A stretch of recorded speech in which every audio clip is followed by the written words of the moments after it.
Hello and welcome to the Scoreboard. I'm your host, Ben Roof. We've got a great show in store for you today.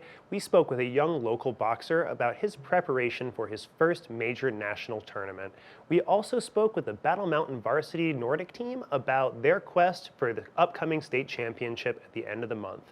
We also spoke with Bobby Ecker, the athletic director of Vail Mountain School, about the various programs available to the athletes at his school.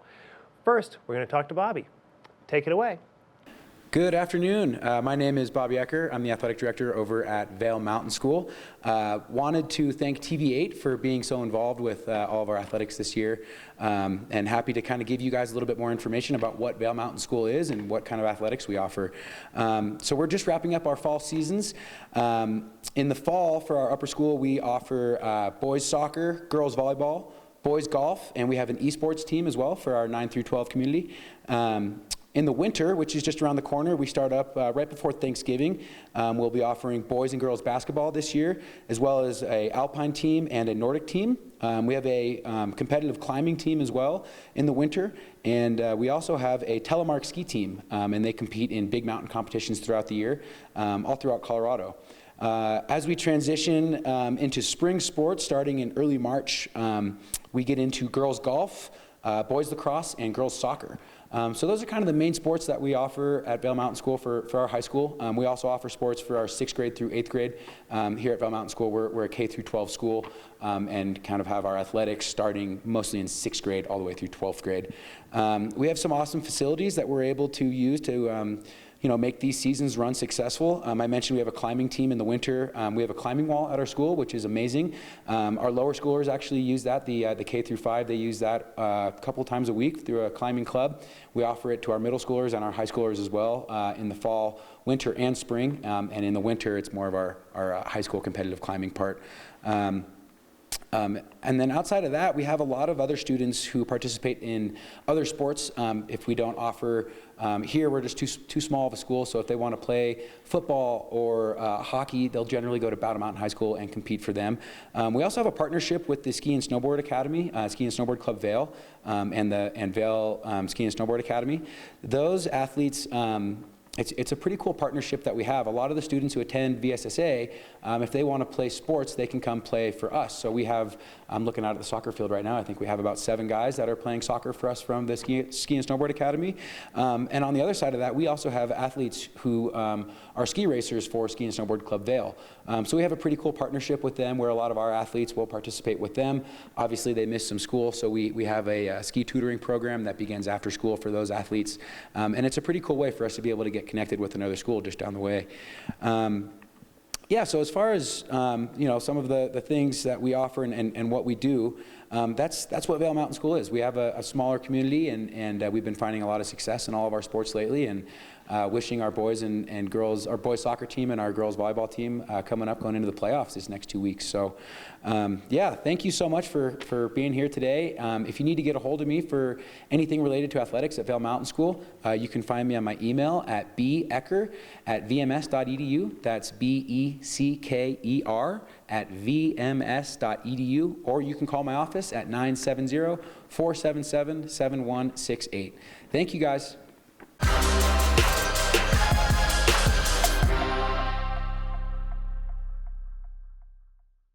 Welcome back. We spoke to David Marraro, a 12-year-old boxer of the Mean Street Boxing Gym in Eagle. He is gearing up to compete in his first Silver Gloves National Championship later this week. He's been competing for 4 years now, since he started at the earliest age available. He's won several Golden and Silver Gloves competitions, and he's hoping to add some additional wins to his record this week. Let's hear what he has to say about his preparation and training leading up to the match. Scoreboard with David of the Main Street Boxing Gym. David, would you mind introducing yourself for the viewers a little bit? Hi, my name is David Murato Morales. I box here at Main Street Boxing Gym in Eagle, Colorado. So you're competing in a big tournament coming up pretty soon, right? Yeah. Tell us a little bit about that. So I'm competing in the National Regional Silver Gloves. I'm pretty excited, kind of nervous. So how do you qualify for a competition like the regional silver gloves? So you go to a normal silver gloves tournament, and you have to win there. And then you go to California for the national silver gloves. And if you win there, you go to the regional silver gloves. Fantastic. So how long have you been boxing? I've been boxing here for around 4 years. 4 years? Yeah. So in just 4 years, you're already competing at such a high level. What's really driving you to compete in boxing? Money. My family. I want to give them a really good place to like stay and stuff. Yeah. Give myself a good place to stay also. You know. So you're really seeing yourself as having a career in boxing? Yeah. So what are you doing to really try and push yourself, give yourself an advantage here as young as you are? That's a hard question. Well, just keep working. Don't let anyone like bring you down. Say that you're bad. None of that. Always believe in yourself. Say that. So, let's say your opponent looks really mean and stuff. Say I'm better. They hit hard, but I hit harder. So yeah, just stuff like that. It seems like it's really like an internal drive that you have to compete both in boxing and to really make a career out of it. Mm-hmm. Like, have you competed in a lot of athletics before you found boxing? Yeah, I've competed in soccer, football, and boxing. That's all. So you're a pretty athletic kid, and you just fell in love with boxing, I take it. Yeah. Do you still compete in any other sports? Yeah, I'm playing for a club named Wolfpack right now, basketball. Gotcha. Mm-hmm. Well, awesome. So how are you really kind of navigating that split commitment between boxing, training for this big tournament, and your commitment to your basketball team? Wait, can you say that again? How are you managing that commitment? Because I imagine it's kind of hard to have time both for boxing practice and for basketball. So I come here at 5, and my basketball practice starts at 6, so I leave from here, I leave at 6, and then I go to boxing practice from 6 to 8. So I imagine that's pretty great for your conditioning, right? Yeah. It helps you kind of keep a little bit extra edge on your opponents? Yeah. It helps me a lot. Running is one of the main keys in boxing. If you don't run, you're gonna get gassed in one round. 30 seconds, you're done. Well, it's a pretty intense cardio sport, right? Yeah. Not something that everybody necessarily picks up, seeing those big, strong guys on TV, but the cardio is really the important thing. Yeah. So how often do you run? Well, when I'm preparing for a tournament, I try to run every day. But when I'm not competing, I run like 3 times a week. Awesome. So one last question for you before I let you go. What is this shirt that you've got on? This is called a sweatsuit. This helps me sweat a little more so that I can make like the weight that I'm supposed to be at. Well, awesome. David, thank you so much for talking to us, and great luck in your upcoming tournament. When is it exactly? It's February 8th through the 12th. Awesome. So just coming up. Best of luck, and we'll be rooting for you. Thank you. We have to take a short break, but when we return, we're going to talk to David's coach, Michael Piscata, the owner of Mean Street Boxing. We'll see you again soon.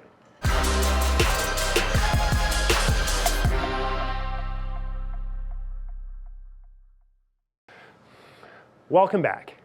We spoke to David Moraro, a 12-year-old boxing competitor who is preparing for his first major national silver gloves competition. We also spoke to his coach, Michael Piscata, owner of Mean Street Boxing, who's been training boxers both in the Vail Valley and outside for decades. We spoke to him about his training philosophy with boxing, about training David in preparing for this major national tournament, and also a little bit about the Mean Street Boxing program. Now, back to Eagle and Mean Street Boxing. We are here on the Scoreboard with Mike Piscata of Mean Street Boxing. Could you tell us a little bit about your gym? Sure. We've been running the Mean Street Boxing Club here in Eagle since 2016. Each year we have about 50 to 60 kids that come through the program. We are getting ready for the Golden Gloves, which are coming up in March. And next week we're taking one of our boxers, David Morado, to the National Silver Gloves Tournament in Missouri. So tell me a little bit about David. He's kind of a special case, right? Absolutely. David has been with us about 4 years. He started when he was 8 years old, which is the earliest someone can start in amateur boxing. And he has done a great job. He's trained consistently for 4 years. He's had about a dozen fights. He's won 3 state Golden Gloves titles, and then this will be his first time that he's advancing in the Silver Gloves to the Nationals. So for those of us that aren't super familiar with the specific terminology of boxing, what's that difference between a Golden Gloves competition and a Silver Gloves competition? And how does a kid like David qualify for a Silver Gloves? Absolutely. It's basically based on age. So the Silver Gloves deal with boxers from ages 8 to 16, and that's David's 12 years old, so he's in the 11 and 12-year-old division. They break the Silver Gloves up into age and weight categories. Once a person turns 17, they're then eligible to start boxing in the Golden Gloves. And what I mean by that is the Golden Gloves is an advancing tournament. So if you're 17 and older, you can win the state, you can go to the regionals, you can go to the nationals. You still can participate in the Golden Gloves if you're under 17, but you just stay at the local level. So David has won 3 state titles, but he hasn't been able to advance because he's not 17. Silver Gloves, you can advance to national tournament if you are in the age brackets 8 to 16. So that's why David is going on. Gotcha. So with the fights that he's won, he's qualified for this regional Silver Gloves competition. Where is that being held? The regional Silver Gloves is in Independence, Missouri. It's a suburb of Kansas City, and they hold the nationals there every year, so this will be a big deal. There are 8 regions across the United States, and David is boxing for Region 8. The states that participate in Region 8 are Colorado, New Mexico, Nevada, Utah, California. So then is David competing in the national competition? He's at the national level. He's competing in the nationals, so he's representing Region 8, and right now it looks like there's going to be 5 boxers in his age and weight group, so he'll fight at least 2 times, maybe 3. Well, fantastic. It seems like he's taking it really seriously, and he has a lot of drive internally. Is that something that you're helping cultivate as a coach? Well, we're really trying, but boxing is a really individual sport, and everybody progresses at their own rate. David is a very motivated young man. He puts in a lot of hard work. He does a lot of extra training, does a lot of running on his own, and some of those things you can cultivate. Some of those things are just ingrained, and he really has that competitive fire. So that's something that he is bringing to the table, which is great. Well, that's fantastic. He was telling me a little bit earlier that he's also playing basketball too. Is that helping him, or are you finding that there's a little bit of a challenge with managing that 2-sport commitment in the same season? I don't think so. I actually encourage all my boxers to participate in either school or other club sports. I think that boxing, being so competitive by nature, actually assists them in the other sports, helps them with football, helps them with basketball, going up for that rebound, not being afraid of the contact. Boxing is very competitive, and it instills that combative nature to go out there and really go for it.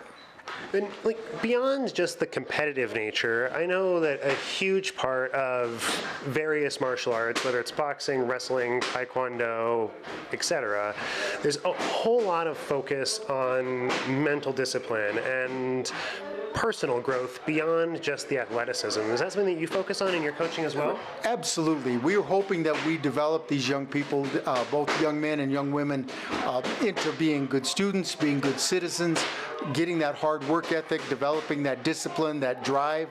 Boxing's very individual, so you don't rely on somebody to pass the ball to you or to block for you. You have to do it yourself. So there's a lot of self-resiliency. And so we do try to work on that. We try to help them grow We encourage them to do well in school. We encourage them to be active in their communities. And really with the other sports, I really want them to thrive. I want them to be known at their middle school or high school, as an athlete, as somebody that gets along with all the other students and fits in. Totally makes sense to me. I remember that was always part of like my athletic training growing up, was that this discipline goes beyond our sport. It's what is going to be foundational for our whole lives. And speaking of, like, how many of your students do you have that are kids? Are they all kids?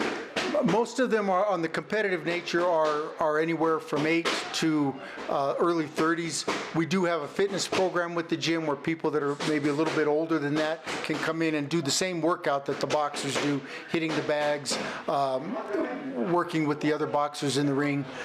So yeah, there are a lot of other options. I totally mishandled that question. I was trying to go where, like, do you offer classes and programs for adults in addition to just kids? And we do. I must admit that I really enjoy the competitive part of the program, and I like to see these kids develop their confidence, to learn how to hit the bags, to learn how to hold their hands up, to learn how to defend themselves, and then advance to the point that they can go and actually have a match. And to see them get their hand raised in victory is a thrill for them. It's a thrill for me as a coach to be able to help them achieve that. I 100% understand. Well, speaking of coaching, I'll let you get back to your coaching.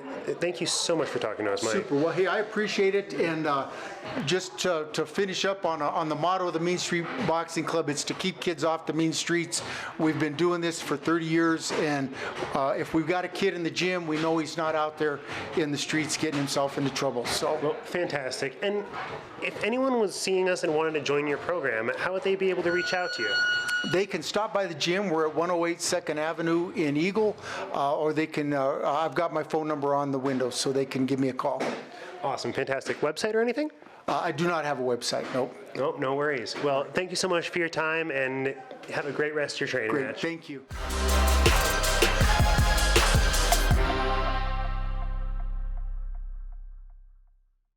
The Battle Mountain Nordic team is preparing for the state race coming up here at the end of the month. So far, they've been having quite a good season and are eager to try their hand at winning the state championship title this year.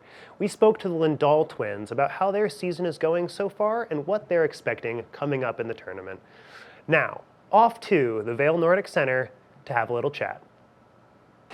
Hello everyone, we are here at the Vail Nordic Center where I'm joined by the Battle Mountain Nordic ski team. I'm joined by two of their athletes right now. Do you guys mind introducing yourselves, saying your name and what grade you're in? Yeah, I'm Jacob Lindahl and I'm a senior. And I'm Zach Lindahl, and I'm also a senior. So two twins, that's super exciting. How long have each of you been skiing for, / both of you? I've been skiing for 4 years. Same? Yep, I've also been skiing for 4 years. Very cool. What? So came in freshman year? Yes. Yeah. What sort of got you wanting to try out Nordic for the first time? Our older sister did Nordic skiing, so we just kind of followed her in her footsteps. That's super cool. Now, what's it like having a twin on the team with you? Which one of you is faster?